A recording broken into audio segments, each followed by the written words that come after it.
Hello everyone, कैसे हैं। आज के वीडियो में हम पढ़ेंगे परिपथ। बहुत सारे परिपथों के बारे में आपने पढ़ा होगा, एसी परिपथ जिसे कहते हैं। और इसमें हम आज पढ़ेंगे बहुत ही इम्पोर्टेंट परिपथ है जिसका नाम है एलआर परिपथ। एलआर परिपथ यानी कि श्रेणी एलआर परिपथ। इसमें क्या होता है आप देख लीजिए, चित्र के माध्यम से देखते हैं कि एक प्रेरकत्व एल है और प्रतिरोध आर दे रखा है। ये दोनों क्या है बेटा, श्रेणी क्रम में जुड़े हुए हैं। और यहाँ पर एक प्रत्यावर्ती धारा स्रोत B बराबर B0 साइन ओमेगा टी लगा हुआ है, जिसे हम प्रत्यावर्ती धारा स्रोत कहते हैं। क्या कहते हैं? प्रत्यावर्ती धारा स्रोत B बराबर B0 साइन ओमेगा टी। ये ओमेगा का निशान है बेटा। अब इसमें क्या है कि अगर हम इसे देखें तो यहाँ पर L पर जो विभवांतर लगाया हुआ है, यानी प्रेरकत्व पर जो विभवांतर है वो BL है, और जो प्रतिरोध पर जो विभवांतर लगा गया है वो BR दे रखा है। ठीक है, क्या दे रखा है? BR। तो अब हम इसमें क्या करते हैं, अगर हम इन दोनों के बीच अगर सदिश ग्राफ अगर खींचते हैं तो इस, ठीक है बेटा। अब आपने देखा होगा कि यहाँ पर BL और BR जो हैं वो एक दूसरे के परस्पर लंबवत हैं, और इन पर जो अगर कोण की बात करें तो यहाँ पर एक फाई यानी कि कोण दे रखा है, इसे प्रदर्शित करते हैं फाई से।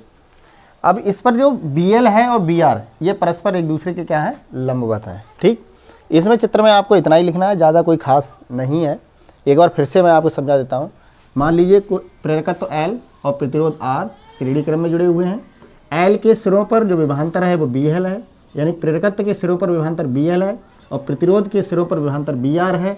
और यहाँ पर एक प्रत्यावर्ती धारा स्रोत B बराबर B0 साइन ओमेगा टी लगा हुआ है। ठीक है, अगर हम BL और BR की अगर बात करें, यानी कि ये हमारा क्या है, प्रेरकत्व के सिरों के बीच विभवांतर है और ये प्रतिरोध के सिरों के बीच विभवांतर है, तो ये एक दूसरे के क्या होंगे, परस्पर लंबवत होंगे। अब इसमें लिखना क्या होता है आप देख लीजिए। अगर हम परिणामी निकालें, यदि BL व BR का परिणामी निकालें तो हम क्या करेंगे, सदिश नियम से। सदिश नियम क्या कहता है?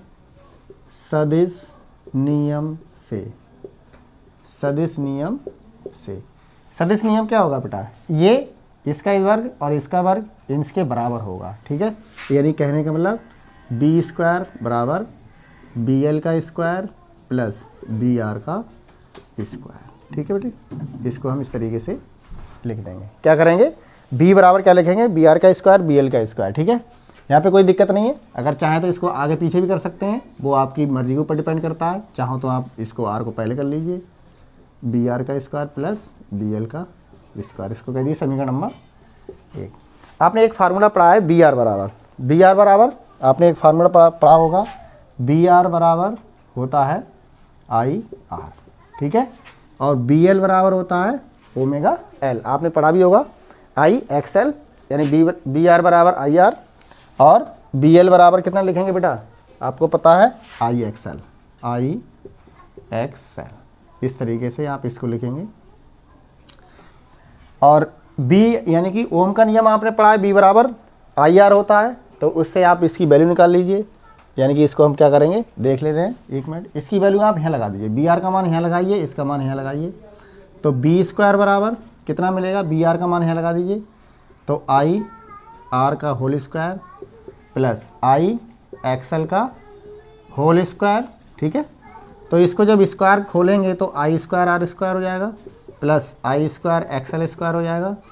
यहाँ से आप देख लीजिए, यहाँ पे क्या कॉमन मिल रहा है, यहाँ से और यहाँ से आपको I² कॉमन मिल रहा है, तो I², तो अंदर क्या मिलेगा, R² प्लस XL स्क्वायर। ठीक है बेटे, इसको आप बटे में ले आइए, इसके बटे में ये चल रहा है, तो ये B बटे I क्या हो जाएगा, स्क्वायर में ये भी है, तो इस तरीके से R² प्लस XL का स्क्वायर, इस तरीके से ये हमें मिलेगा।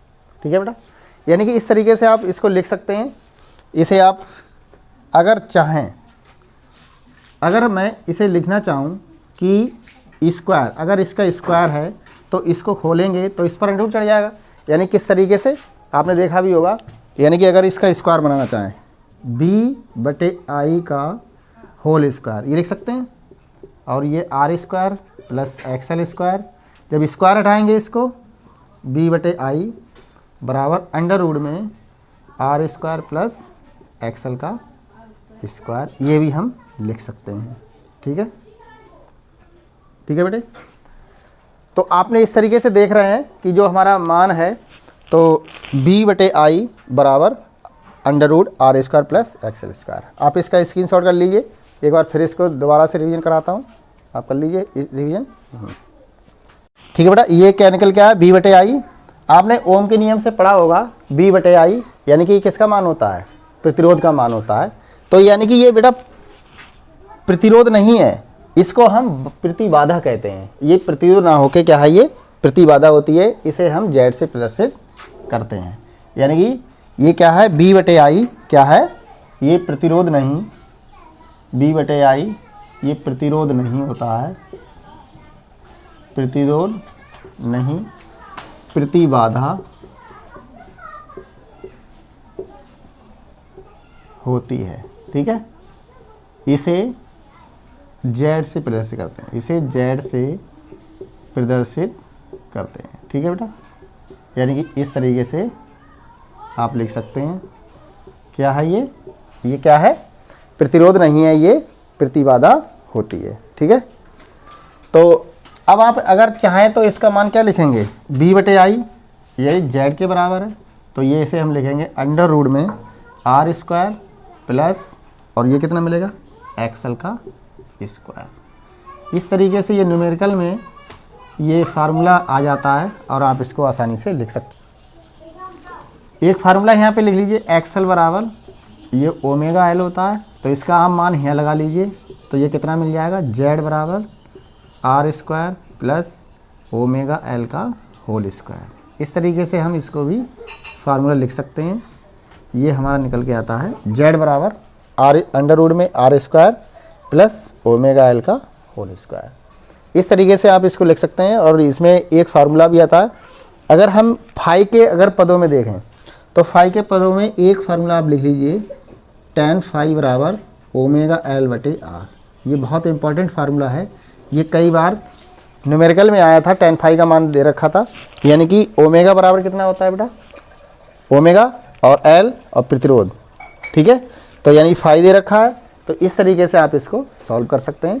और बाकी आप इसको देख लीजिए, इसका स्क्रीनशॉट कर लीजिए, और बाकी नेक्स्ट वीडियो में फिर मिलेंगे। तब तक के लिए जय हिंद, जय भारत।